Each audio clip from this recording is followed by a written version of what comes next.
worrying story indeed.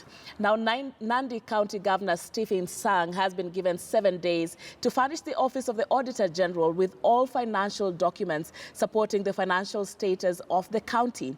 Senate's Public Accounts and Investment Committee also says that it will invite ESCC to take up the matter after the Auditor General stated that the county government refused to provide the documents for scrutiny upon their request, and that whatever the governor and his team presented before the Senate committee were cooked reports, since until today they were yet to supply the Auditor General with the same.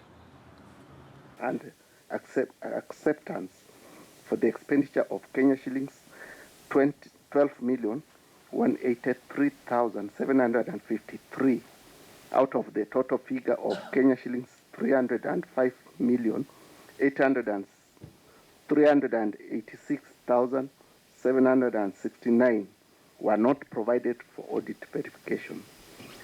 In consequence, the validity, accuracy, and propriety of the expenditure of Kenya shillings 12,183,753 for the year ended 30th June 2018 on specialized materials and services could not be ascertained. Means you are manufacturing the documents, and that is one of the biggest challenges.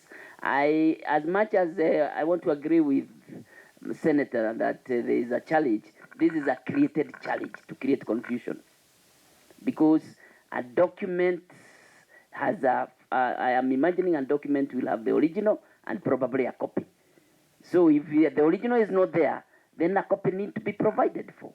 When we came in, the budget had been, the previous assembly had approved the budget. And they approved a budget that had a lot of errors, and the Auditor General, the Controller of Budget, rejected the budget. So we had to sort of redo the budget as afresh and started the process.